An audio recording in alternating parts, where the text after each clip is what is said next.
Bezrat Hashem, on reprend Chok l'Israël, Zohar, Teruma, lundi. Donc effectivement, à partir de Parashat Teruma, comme on parle du prélèvement, et que le véritable prélèvement, le Teruma, d'après le Zohar, c'est aussi la tfila, la prière, parce que la prière, c'est aussi le fait de prélever quelque chose ou de faire monter quelque chose, selon l'étymologie, Teruma, faire monter la chose, Terumé, on fait monter un degré d'en bas vers le haut.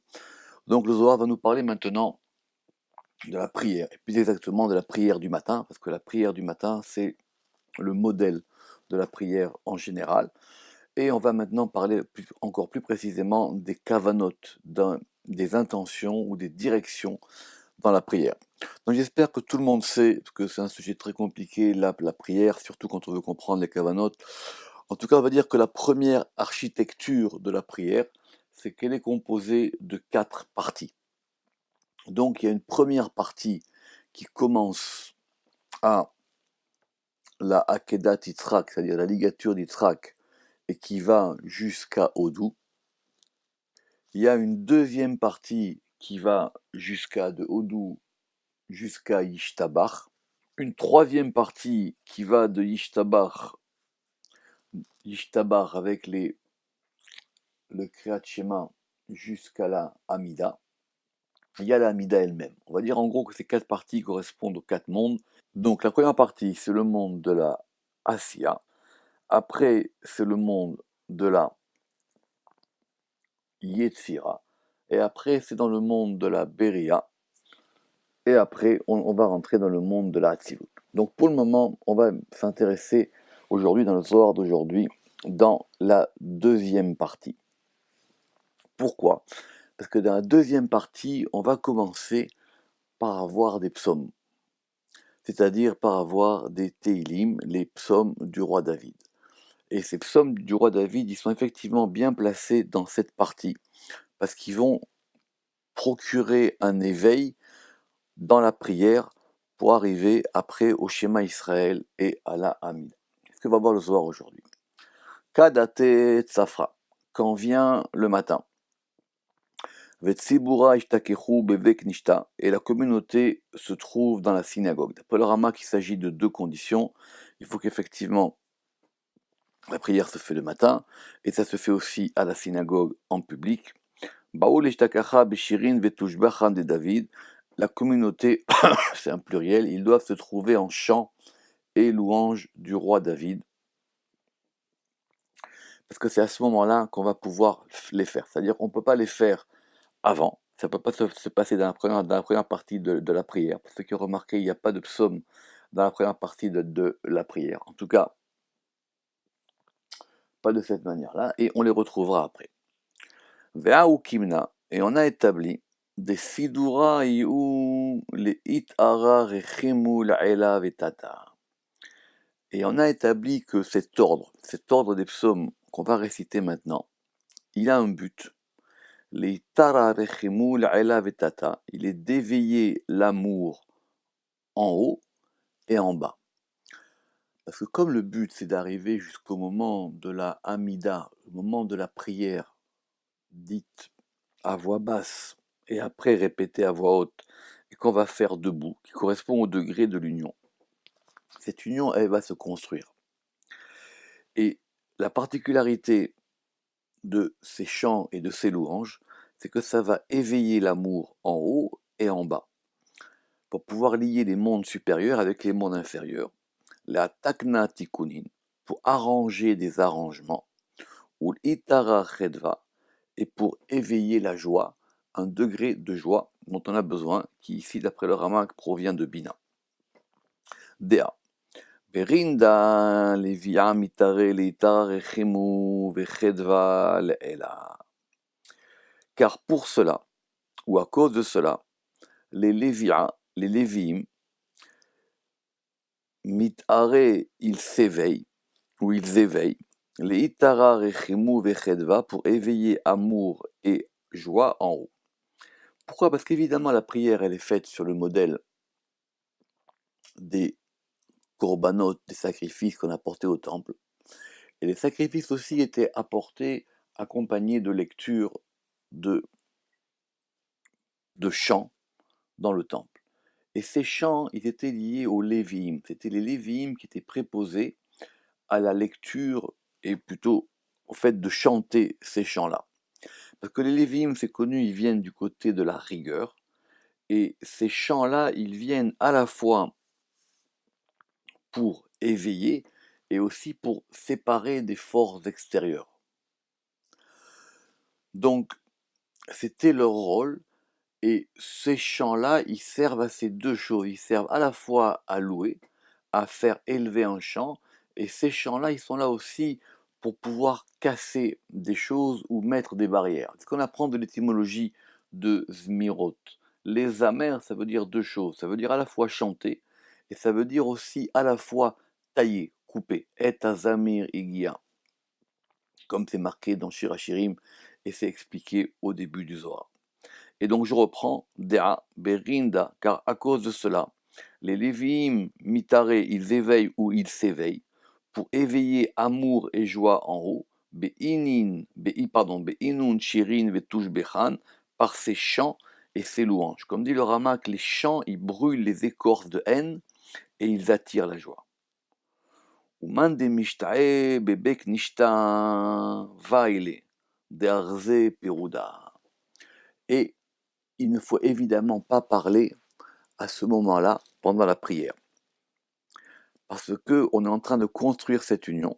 Et si on construit cette union, toute parole extérieure pourra être dommageable. Il y a une petite différence de version dans le Zohar. Il y en a qui disent que celui qui parle, ou man de mishtae, bebek nishtae, celui qui parle, alors soit de paroles profanes, c'est-à-dire que peut-être on pourrait parler de paroles saintes, dans la synagogue, vaile, malheur à lui, de Arze Peruda, parce qu'il montre la division, il empêche l'union. Autrement dit, il, il, il fait une faille dans cette union qu'on est en train de faire. Vaile de Gara Memenuta, malheur à lui parce qu'il diminue la fidélité. De Gara Menuta. Il diminue la fidélité parce qu'il ne fait pas partie de l'union. Il n'est pas de ceux qui unissent. On est en train de construire une union. Et donc une union, il faut la préserver des éléments extérieurs. Vaïlé de l'etle chulka bela d'Israël. Et malheur à lui parce qu'il n'a pas de part dans le Dieu d'Israël. Parce qu'évidemment, il va dénigrer les psaumes et les louanges du roi David. Et ces psaumes et ces louanges du roi David, comme c'est ici le sujet important de la prière, et qu'ils ont un ordre, ces psaumes, qui vont commencer à faire monter un chant. Donc il faut y faire très attention. Parce qu'il montre qu'il n'a pas de Dieu, littéralement, il ne croit pas en Dieu. Et il ne se trouve pas là-bas. Ou une autre version, et il n'a pas de part en lui, dans ce degré de la divinité. Et il ne le craint pas. Et il agit avec dédain. Betikuna ou betakifa, dans la puissance ou dans l'arrangement supérieur d'en haut. Aïla, betikuna aïla adela, dans l'arrangement supérieur d'en haut.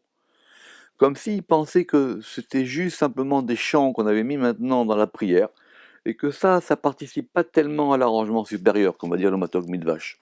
C'est-à-dire, il considère que on a juste chanté des chansons, c'est pas ça la véritable prière. Justement, cette prière-là, elle doit monter. C'est un chant qu'on doit faire monter. La prière, c'est un chant qu'on fait monter. Dea, Beshata d'Israël, Mesadere, Beknishta.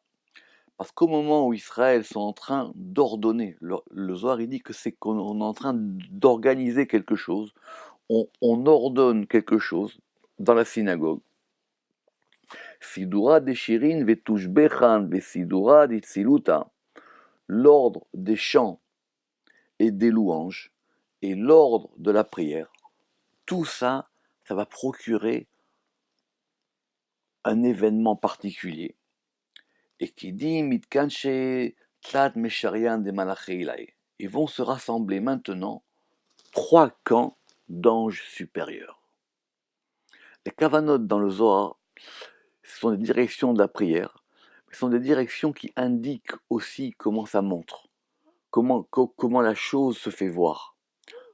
Alors que, en général, quand on va parler des intentions de la prière, Alors on va dire qu'il faut être concentré, on va dire qu'il faut penser à des choses saintes. Ici le Zohar il nous dit qu'est-ce qui se passe exactement. Alors qu'est-ce que sont ces trois camps d'anges supérieurs qui sont en train d'être organisés à ce moment de la prière? Ma Sheriata Hada. Premièrement, le camp numéro un. Inun Malachin Kadishin, ce sont ces anges saints ou supérieurs. Deka Meshabechan Lekucha Berichu Beimama, qui louent le Saint béni soit-il pendant la journée. C'est-à-dire, encore une fois, ça correspond aux louanges et aux chants qui vont depuis Baruch She'amar jusqu'à Ishtabar. Ce que j'ai dit, cette deuxième partie de la prière. Parce que en haut aussi, les anges, ils chantent, ils font élever un chant vers Kucha Berichu. Mais eux, ils sont préposés au chant pendant la journée. Begin de itacharinan de kameshabechan ekucha berechu beleila. Parce qu'il y en a d'autres qui vont louer le Saint béni soit-il pendant la nuit. Si vous vous rappelez dans la Torah, lors de cette rencontre, de cette bataille, bien que la Torah de ce combat de Yaakov avec l'ange, au moment du matin, l'ange il dit « Laisse-moi, je dois partir ». Et les commentateurs ils ramènent là-bas parce qu'ils disent que lui, c'est venu son moment à lui maintenant de remonter en haut pour chanter devant Kucha Berechu. Donc le Zohar il dit le premier camp, ce sont les anges des Malachim Kadishim qui vont louer le Saint béni soit-il pendant la journée. Parce qu'il y en a d'autres dont c'est le rôle, ça pendant la nuit. Et,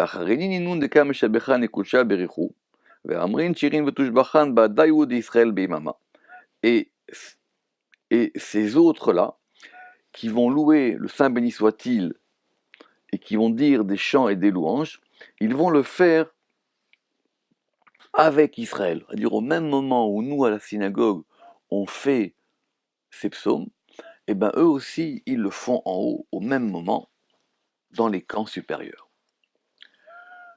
Mais Sharita Tinyana, on a maintenant un deuxième camp. Inun malachin kadishin et mishtrache bechol kedusha ou kedusha de Israël mekadeshe de tata. Le premier camp, on a dit, c'est lié à ce degré de la louange. Mais il y a un deuxième degré qui est lié au degré de la sainteté. Alors, et ça, à ça correspond ce deuxième camp de Malachim. Inun Malachin Kadishin, ce sont des anges saints.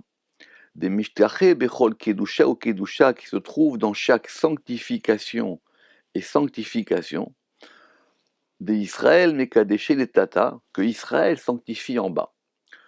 Dans les parties de la prière qui va arriver après Ishtabar, et dans la Hamida, dans la répétition, et encore après la Hamida, quand on va après relire Ashrei, le psaume de Ashrei, là-bas on va avoir aussi des sanctifications. Et la sanctification, c'est pas le même degré que la louange. Mais ici, on voit que la louange, elle vient avant la sanctification. En tout cas, quand on va arriver à ces sanctifications, à ce degré de Kedusha,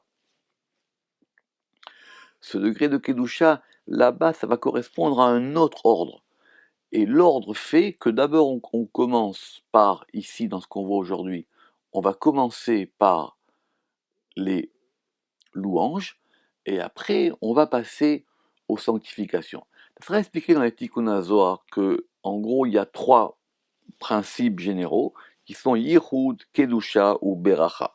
Mais il faut, c'est-à-dire le fait de l'unification, par exemple dans la Hamida, quand on va unifier, il y a la Kedusha, la sainteté, et on va sanctifier avant la Hamida, pendant la Hamida dans la répétition et après, et la Beracha, qui sera aussi un élément particulier que quand on va par exemple bénir à l'intérieur de la Mida ou même par exemple les bénédictions qu'on va faire, par exemple les bénédictions du schéma avant et après la Hamida. Ou Beshultana Deliun.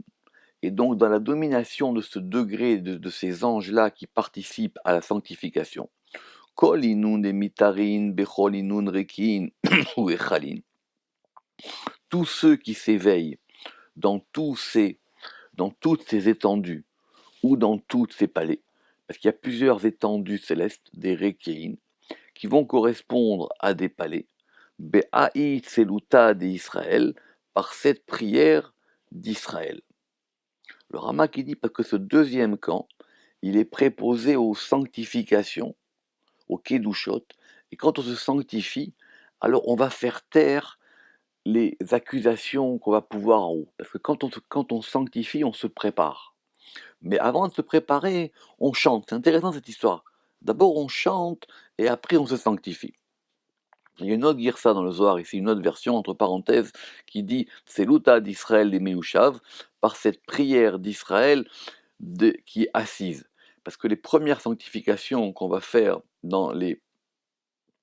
avant la lecture du schéma, elle se fait assise. Il y a des sanctifications assises et il y a des sanctifications debout. Troisième camp, Meshartat Lita, le troisième camp. Alors lui, on va mettre ça correspond au degré de la prière qui va se faire à la fois de façon assise, c'est-à-dire, comme on vient de dire, la lecture du schéma avec les bénédictions qui viennent avant et qui viennent après. Inun ulmetanilain dekamitakne imatronita. Ce sont ces jeunes filles supérieures qui s'arrangent avec la reine. Umetaknela alale la kame malka, et elles arrangent la reine pour entrer devant le roi. Qu'est-ce que ça veut dire? Une fois qu'on a procédé à ces chants, et après qu'on commence à sanctifier, maintenant on va, quelque part, c'est comme si on accompagnait une reine pour qu'elle aille rencontrer le roi et s'unir avec lui. Cette union de la reine et du roi, elle va se faire pendant la Hamida, comme je dis, qui correspond au monde de la Hatzilut, au monde de l'émanation supérieure. Et cette reine, parce que nous on est préposés à la reine, nous sommes l'Assemblée d'Israël, la Knesset Israël, qui correspond à cette reine, qui correspond à la Shekhinah. Cette reine, elle est accompagnée de suivantes, ce qu'ici on appelle les jeunes filles supérieures. Et ces suivantes-là, on va relire le Zohar, Inun ulmete'an ilain, ces jeunes filles supérieures, des kamitakne imatronita, qui s'arrangent avec la reine, ou metaknela, et elles vont arranger la reine, c'est-à-dire elles vont la parer, elles vont l'organiser, elles vont faire en sorte que la reine, elle va aller progressivement vers le roi, et pour le moment, c'est pour entrer devant le roi. Comme dit le Ramak, ces jeunes filles, elles vont parer la reine, la Shekhinah, et elles vont l'unir au roi. À quoi ça correspond exactement ces Ulmetan, ces jeunes filles, ces suivantes supérieures? Ça correspond à ce qu'on va appeler les palais. Ce sont les différents palais qu'on doit traverser avant d'arriver dans le palais du Kodesh HaKodashim, du Saint des Saints, où on va effectivement retrouver le roi. Ve'ilin inun masherian ilaan al kuleu. Et voici ces camps supérieurs à tous. Maintenant, ils sont là. Le Zohar nous dit, voilà, maintenant tout est organisé, ils sont là. Ve'kuleu mitakne. Et on a procédé à tout l'arrangement. Ils sont tous arrangés, à condition évidemment d'avoir fait la prière avec les bonnes kavanotes, avec les bonnes directions. Besidura d'Israël mitakne les tata. Et ils sont tous arrangés par l'ordre qu'Israël arrange en bas. Ça veut dire qu'il n'y a rien qui se fait en haut, quelque part, si ce n'est pas déjà initié depuis en bas. La prière qu'on fait en bas, elle agit sur en haut. On verra qu'il y a un autre degré de la prière, qui est le fait de demander des choses. Mais pour le moment, ce qu'on veut, c'est organiser l'union du roi et de la reine. Et cette union, c'est une union qui va se faire du bas vers le haut. Et ici, le Zohar, il met les deux ensemble. Il dit Ve'ilin inun mesharian ilain al kuleu, et voici ces camps supérieurs à tous. Ve'kuleu mitakne besidura d'Israël mitakne les tata. Et ils sont tous arrangés par l'ordre qu'Israël arrange en bas. Be'inun shirin ve'tushbechan, par ses chants et louanges. ou Be'a'i tseluta deka matselu Israël, et par cette prière que prie Israël. La prière d'Israël en bas, elle éveille la prière des camps célestes en haut. Kivan de iluntlad mesharian misdamne. Alors maintenant, quand ces trois camps, ils sont appelés, ils sont invités, Kedin Israël patre shirata. Alors Israël, ils commencent, ils ouvrent, ils entonnent le chant, Vezamre kamemareun, et ils vont chanter devant leur maître. Ve'a'i mesharita chada, et ce camp 1, le premier, le Zohar ici revient au premier camp qui était le camp des louanges, Dimemana les Shafra les Mareun Beimama, qui est le camp qui est préposé pour louer leur maître pendant la journée. Isdamna Aileu, il est invité vers eux. Vezamre Imeun Kechada, et ils chantent ensemble. C'est comme si, enfin c'est pas comme si c'est que le Zohar dit, que c'est, enfin oui, c'est exactement ça, que quand on chante, les anges ils chantent avec nous. Be'inin Shevache de David Malka, c'est louange du roi David. Ve'a ou Kimna Mile, et on a établi les paroles. Le Matok Midvash dit que vraiment, les anges et Israël, ils chantent ensemble. Ça veut dire que ce degré de la prière, il est très très haut. D'après le Zohar, c'est le degré où on peut atteindre le plus d'unification. Dans l'étude aussi, on peut le faire. Mais dans l'étude, à condition que dans l'étude de la Torah, on soit capable aussi d'unir des choses d'en haut et des choses d'en bas. Qu'on puisse accéder à tous ces degrés. Baruch Adonai Le'olam. Amen ve Amen.